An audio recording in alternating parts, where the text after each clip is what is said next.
नमस्कार, हमारे विशेष कार्यक्रम शख्सियत में आपका स्वागत है।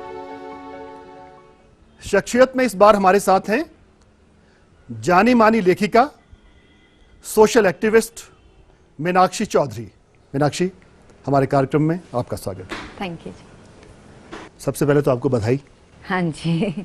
आपकी एक किताब ghost stories of Shimla best seller book में आ गई है। हाँ जी। It's a great achievement. वैसे तो आप डिफरेंट इश्यूज पे लिखती हैं, travelogues, ghost story, cancer, Alzheimer's and stories related to social problems also.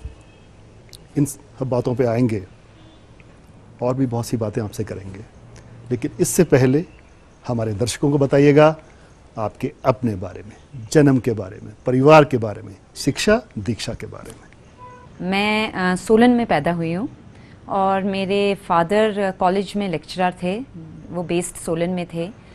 हम 4 भाई बहन हैं और मैंने स्कूलिंग करी है। डैडी डेपुटेशन पे चले गए थे नाइजीरिया, वेस्ट अफ्रीका, तो मैंने स्कूलिंग अपनी पूरी 1st से 10th वहाँ तक की है। एंड देन उसके बाद रामपुर बुशहर में अगेन मेरे डैडी पोस्टेड थे, so we use to move with him only, जहाँ जहाँ उनकी पेरेंट्स हैं। हाँ जी, जहाँ पर उनकी वो होती है। तो रामपुर से मैंने अपनी ग्रेजुएशन की है और बाकी masters in journalism, law, personal management वो मैंने किया है हिमाचल यूनिवर्सिटी शिमला से।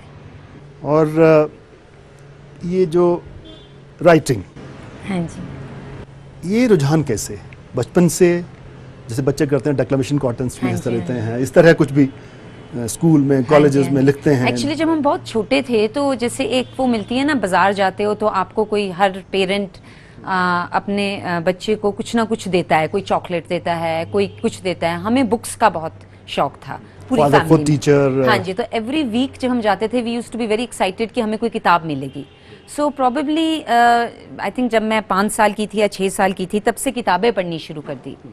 और फिर आस्ते आस्ते जब खूब किताबें पढ़ते थे, देन मेरे को interest, naturally it was very natural कि स्टोरी कैसे बनती है, ये इन्फॉर्मेशन इसमें कैसे है, is it interesting, is it dull, ये कैसे चेंज हो सकती है, ये कैसे अट्रैक्ट कर सकती है। फिर when I was in college तो फिर मैंने कॉलम पेपर्स में छोटा मोटा लिखना शुरू कर दिया। My father was very instrumental, उन्होंने खूब मोटिवेट करते थे। मैं पूछने वाला था कि किसने इंस्पायर किया? हाँ जी, it was my father, he motivated me कि नहीं लिखना चाहिए। एंड यू नो जो एडिटोरियल जैसे लेटर्स होती हैं, लेटर टू द एडिटर, उसमें हाँ जी स्टार्ट कर दिया। देन व्हेन मैं जर्नलिज्म कर रही थी तो मेरे टीचर प्रोफेसर वेपा राव, उन्होंने actually, he was the main force I may say, जिन्होंने मुझे मोटिवेट किया, इंस्पायर किया। एंड एवरी बुक जो मैंने लिखी है, अभी तक I have published 16 books and I have a manuscripts of more than a dozen books actually with me. Every topic is discussed with sir Vepa sir, and he was the main force. उनकी तारीफ करते हैं बच्चे बहुत। ये नहीं कि teachers बच्चों को पढ़ा के चले जाता है, क्लास नहीं चलेगा, लेकिन वो तो आउटसाइड द क्लास ऑल्सो। हाँ जी, he is the best groomer as a teacher. इतना अच्छा आपको ग्रूम करते हैं and he is such an inspirer. सैकड़ों बच्चे होंगे जो जर्नलिज्म में गए हैं, उनके जी, हाँ जी, द्वारा ही, उनकी इंस्पिरेशन पे वो कारण बने। हाँ जी। उसके बाद then I got married, I was a reporter with Indian Express. तो जब मेरी शादी हुई तो my husband was posted in Pangi, ये एक ट्राइबल एरिया है हिमाचल का। सो जब मैं पांगी गई तो वही बात है ना, थोड़ी देर में वहां पर it's a tribal area, closed है, उसके बारे में किसी ने कुछ लिखा नहीं था। And naturally I was a journalist also, तो आपका इंटरेस्ट भी थोड़ा वो हो जाता है। तो मेरी फर्स्ट किताब आई थी एक्सप्लोरिंग पांगी हिमालयाज। एंड उसके बाद then I started writing slowly, जैसे कभी, एंड एज आई सेड कि सर का बहुत इन्फ्लुएंस था, तो most of the topic sir choose कर देते थे। जो गोस्ट स्टोरीज जिसके बारे में अभी लास्ट वीक ही बेस्ट सेलर लिस्ट में आई है, वो नेल्सन सल्वे में, वो also was told to me by sir. हम समर हिल से जा रहे थे शिमला में, कैसे शिमला में, और पूरी धुंध थी एंड एटमॉस्फेयर बहुत अच्छा था, शाम का वक्त था और हमें थोड़े थोड़े पेड़ों के बीच में थोड़ी लाइटें दिख रही थी। तो इट वाज जस्ट सर का एक रेफरेंस था कि जरूर यहाँ पर भूत होते होंगे। सो आई सेड हाँ सर होते होंगे। ही सेड तुम why don't you collect ghost stories. So then I started working on it. अंग्रेजों के जमाने में हाँ जी, देश की राजधानी ग्रीष्मकालीन शिमला रहा है। हाँ जी, और उन्होंने बसाया, रेल लाइन पहुंचा दी, हाँ और बहुत पुरानी बिल्डिंग्स भी हैं। हाँ हो सकता है उससे जुड़ा हो। उससे जुड़ा था। और शुरू में जब हम गोस्ट स्टोरीज के बारे में सोच रहे थे, it was more English ghosts, अंग्रेजों वाले जैसे हाँ, वी वर हाँ, फाइंडिंग cemetery है वहाँ। या लेकिन जब मैं रिसर्च करने लगी तो मुझे बहुत पता चला कि यहाँ पर इंडियन गोस्ट्स भी बहुत हैं. We have a lot of chudails in Shimla, है ना. तो देन मेरा और आई वाज किसी से सामना तो नहीं होगा भाई? नहीं कभी नहीं हुआ thankfully. So this is how then वो आस्ते आस्ते then travel we do a lot of trekking. मैं और मेरे हस्बैंड हम काफी ट्रैकिंग करते हैं. तो उस हिसाब से लाइक जब कोई ट्रैक करने जाते हो और तुम्हें पता चलता है कि कोई इन्फॉर्मेशन ही नहीं है, सो आई थॉट कि why not. I mean basic information तो होनी चाहिए कि Himachal is a very beautiful place. तो एटलीस्ट बेसिक इन्फॉर्मेशन होनी चाहिए कि आप कैसे पहुंचोगे वहां पर, आपको खाना कहाँ मिलेगा, आप कहाँ रहोगे, आप कैंपिंग कहाँ करोगे. So then guiding factor. हाँ जी.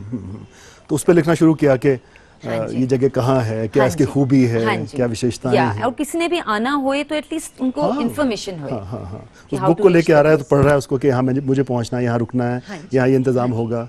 बाहर से आदमी आता है उसको लगता है कंफर्ट हो जाए. मुझे पता. और फिर मुझे दूसरा भी लगता था कि हिमाचल एक ट्रेजर है जो बहुत लोगों को नहीं पता है. You know Himachal is popular for what? Shimla, Manali, Dharamshala. हाँ, मुझे लगा कि देयर आर एक मेरी किताब या they are beyond this. It is you know काफी है. इट इज नॉट जस्ट हाँ लिटिल बिट.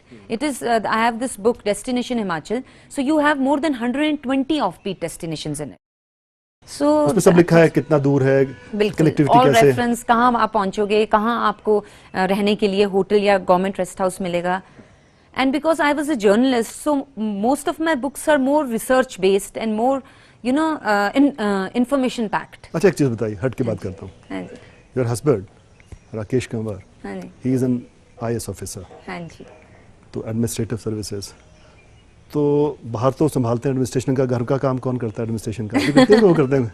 वहाँ में तो नहीं उनको लगा देती कि नहीं वो तो नहीं करते होंगे, but this is for sure कि मेरा काम जो है मेरी बुक्स का, उसमें राकेश का बहुत बड़ा रोल है. Because he is the one, he is the critic.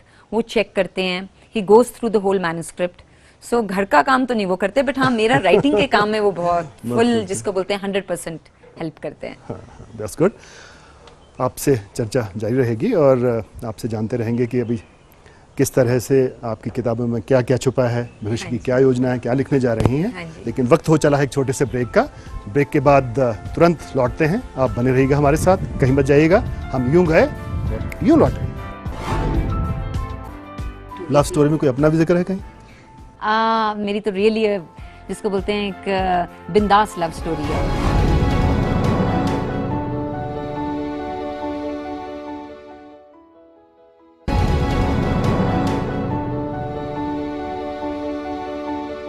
Break के बाद आपका स्वागत है. मीनाक्षी, 16 किताबें अब तक आपकी मार्केट में आ चुकी हैं. घोस्ट स्टोरीज ऑफ शिमला हमने इसका जिक्र तो किया ही.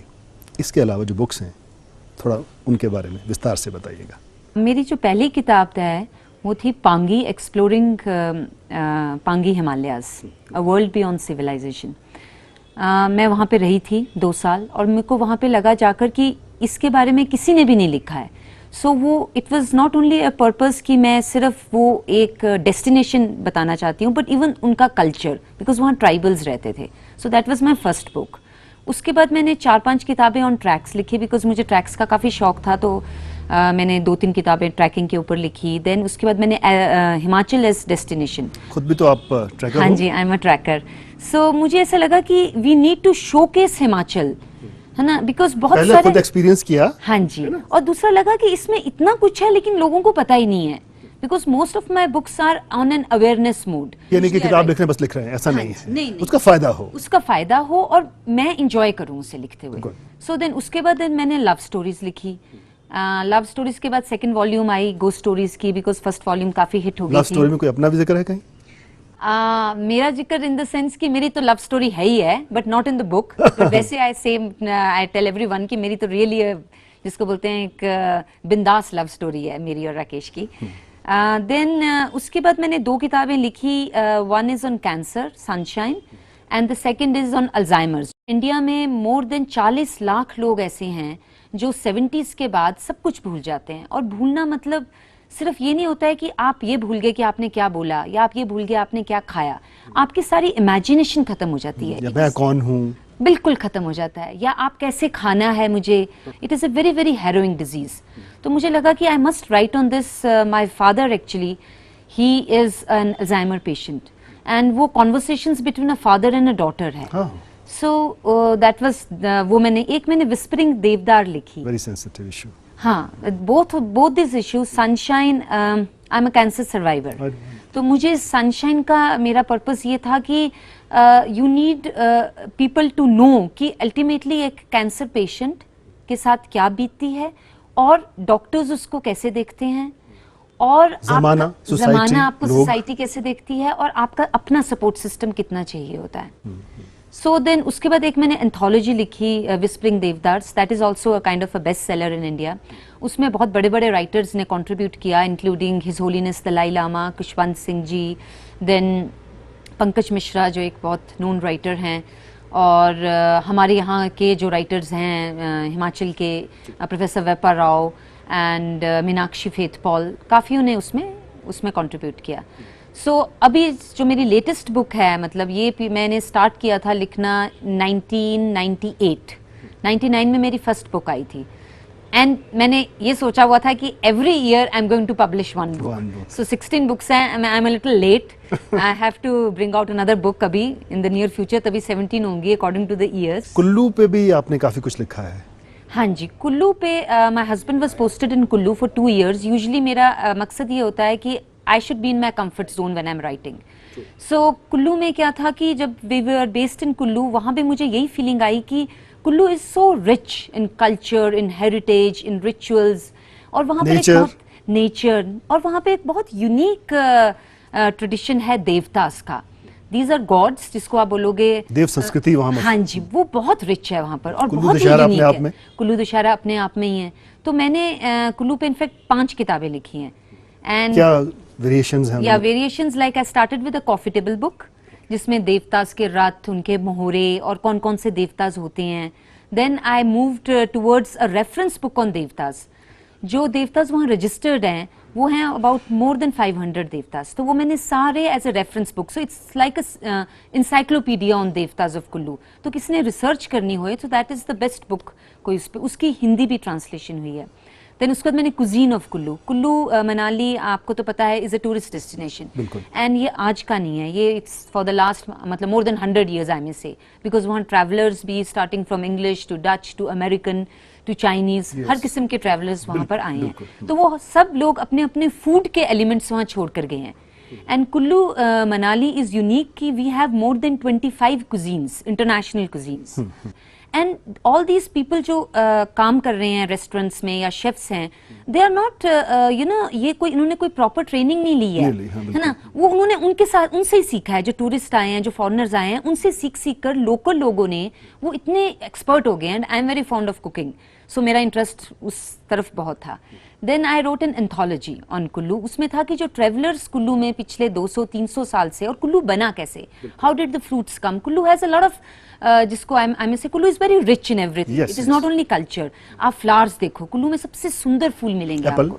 Apple, fruits, all kinds of fruits you will get there, from prunes जो आपको कहीं और नहीं मिलते हैं, है ना, टू पीकनट्स, है ना, ये सब कुछ आपको वहां पर मिलता है. सो आई वांटेड टू नो कि how did Kullu develop in that way. आपको इंग्लिश फ्रूट्स वहां कैसे मिल रहे हैं, आपको इंग्लिश ड्राई फ्रूट्स कैसे मिल रहे हैं. So this is an anthology जिसमें I had to go through more than 300 travellers. कितना रिसर्च वर्क चाहिए इसमें, देखिए कितनी मेहनत. बहुत. एटलीस्ट कुल्लू वाले सेक्शन में for 2 years every day I will say more than 8 hours in bringing out these 5 books, because devtas wala bhi bahut research work tha. Places personally and meet people there. What are their rituals? haan ji, how do they cook food, how do they in fact we used to taste the food. Yes. So the book that I brought out in Kullu, usme to we had a food consultant from Delhi. He is a chef in Taj, and then wo check karta tha ki is it authentic, like we have a French cuisine, to unko beech mein laga ki ye French cuisine ka khana nahi hai. So it is very interesting कि कैसे Kullu as a place it is so enriched with all these things. फिर last जो मैंने coffee table book लिखी, वो मैंने लिखी on temples. It is a journey from Nirmand to Rotang. Rotang is a pass in Kullu Valley. It's the highest pass, और उसके बाद आप लाहौल स्पीति एंटर कर जाते हैं. So that journey it touches the culture, the rituals, the day-to-day activities of Kullu people, their temples, their architecture, and the places of attraction. यहाँ वक्त हो चला है एक और छोटे से ब्रेक का. ब्रेक के बाद मीनाक्षी से जानेंगे कि इन्होंने खुद कैंसर से कैसे लड़ाई लड़ी और इनकी भविष्य की योजनाएं क्या हैं और ये क्या क्या लिखने जा रही हैं और इनका सोशल एक्टिविज्म। हम यूं गए और यूं आ गए। अपने आप खुद भी कैंसर जैसी गंभीर बीमारी से आप जूझी हैं, लड़ी हैं, ये ताकत कैसे आप में आई? मेरे को लगता है मैं लेट अपने आप मेरे में हिम्मत आई होगी। पहले उन सब लोगों की हिम्मत थी जिन्होंने मुझे बाहर निकाला।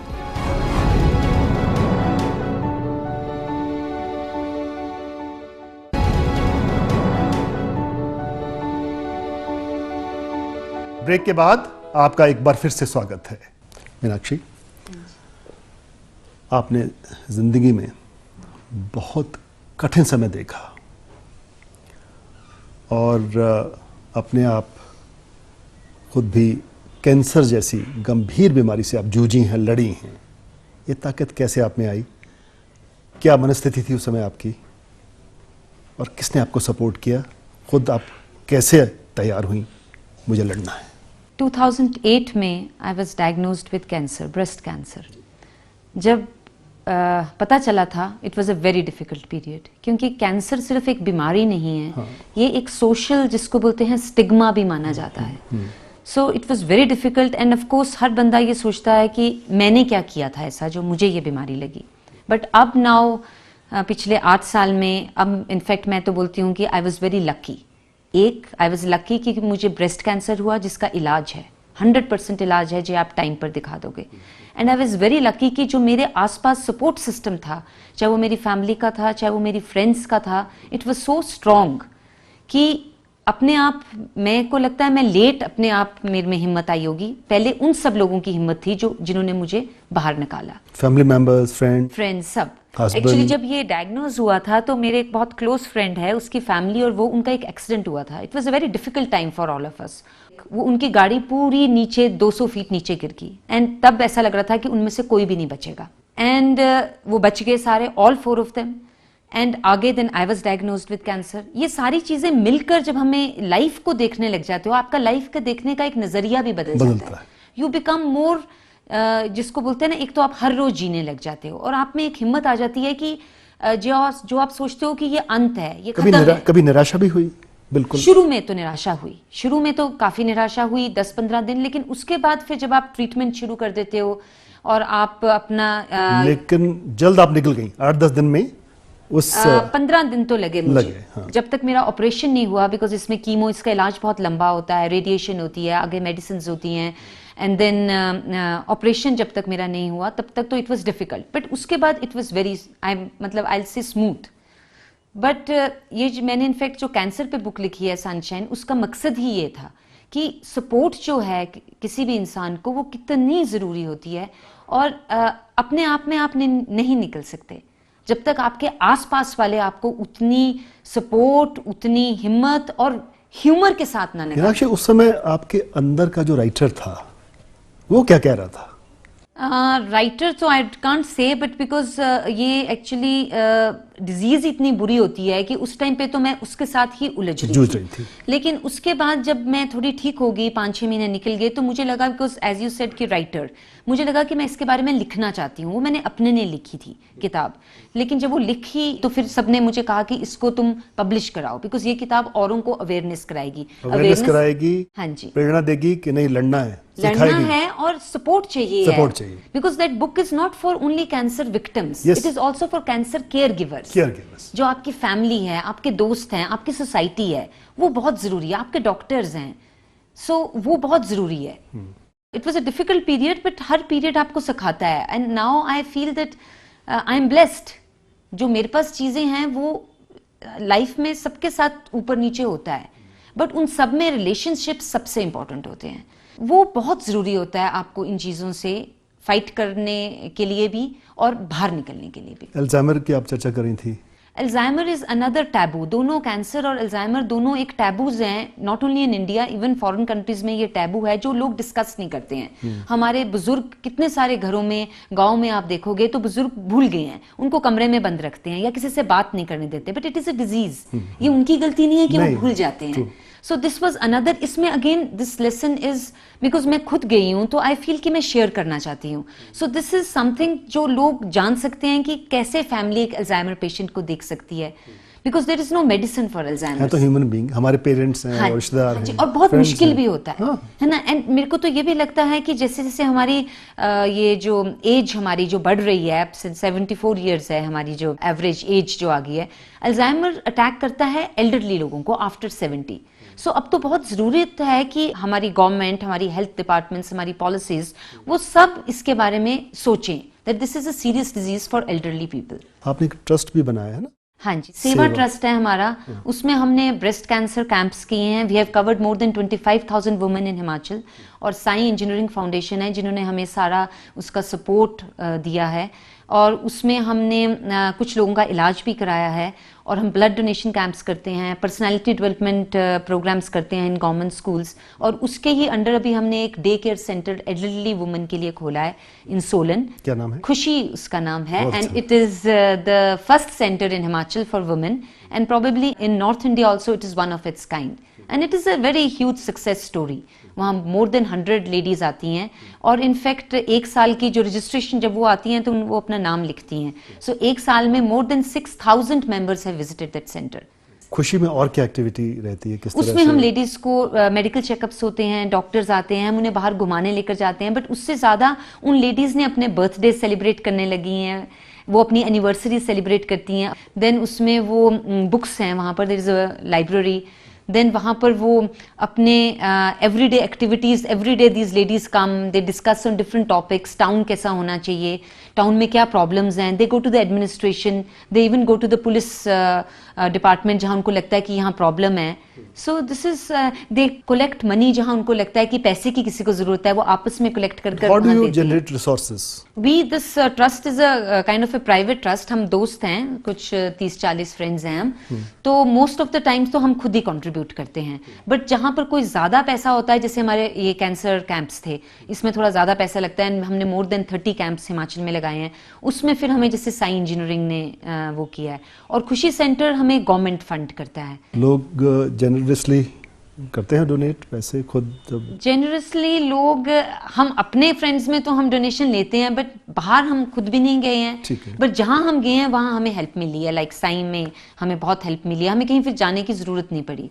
मुड़ के आता हूँ आपके लेखन के बारे में ही. हाँ जी. क्या है भविष्य की योजनाएं अब? मैं एक सीरीज पे काम कर रही हूँ ऑन शिमला इन्वेस्टिगेटर्स. ये यंग अडल्ट्स की सीरीज है. इसमें 21 किताबें होंगी, छोटी किताबें. 21? हाँ जी. It is for youngsters from 12 to 20 years के एज ग्रुप में. It is based on mystery, crime and haunted. तो इसमें वो 5 बच्चे हैं शिमला के और एक बंदर है. अच्छा. ये 6 के 6 मिलकर शिमला की सेटिंग है उसमें. एंड शिमला के schools and colleges and universities हैं. एंड शिमलाइट्स उसमें करेक्टर्स हैं. तो ये सॉल्व करते हैं ये सारी. तो I am working on that एक साइड. और दूसरी side I am working on a novel. That will be my first novel एक सेंस में. It is based in Sri Lanka. अच्छा. सो वो क्यों रखा? जहां जाती हूँ बिकॉज आपको उस जगह की नॉलेज होनी चाहिए, तभी आप लिख सकते हो. तो I stayed in Sri Lanka for about 3 months. तो there was an island there. तो वहां से मुझे आइडिया आया that I can write a novel on it. So that is why I am working on this novel. और इसके अलावा कोई और सोच है कि किन इश्यूज को लेना है, लाइक सोशल इश्यूज को, क्योंकि आप काम करते हैं? Social work is I mean जो सेटिस्फेक्शन आपको सोशल वर्क देता है वो आपको और कुछ नहीं देता. और उससे ज्यादा मुझे लगता है कि जो सेटिस्फेक्शन आपको अच्छे रिलेशनशिप्स बनाने में और बनने में देता है, जिसको बोलते हैं ना प्यार, love I think is the basis, जो बेसिक फाउंडेशन है एक इंडिविजुअल की, दैट इज लव. तो लव आपको हवा में तो नहीं मिलेगा, आपको गैजेट से नहीं मिलेगा, वो आपको रिलेशन से मिलेगा. So I feel that we should build more better relationships as human beings. बिल्कुल. एंड देन उसके साथ ही ये सोशल वर्क उस फोल्ड में, it comes in that fold only. Meenakshi, आपने ईटीवी के साथ खास बातचीत की, इसके लिए आपका बहुत बहुत धन्यवाद. और विशेष रूप से आपको शुभकामनाएं जिन कामों में आप लगी हैं, सोशल एक्टिविज्म, जैसे महिलाओं की बात की आपने किस तरह से, और जैसे कैंसर के साथ खुद भी लड़ाई की और अब लोगों को प्रेरित कर रही हैं, इंस्पायर कर रही हैं कैसे करना है, कैसे इन बीमारियों से जूझना है, निपटना है और समाज में कैसे सिर ऊंचा करके उठना है. आपको बहुत बहुत वंस अगेन बधाई भी और thank you so much. Thank you very much. हमारी इस खास पेशकश में बस इतना ही। अगले हफ्ते फिर मिलेंगे एक नई शख्सियत के साथ। ताज़ा तरीन खबरों के लिए देखते रहिएगा ETV न्यूज़। नमस्कार।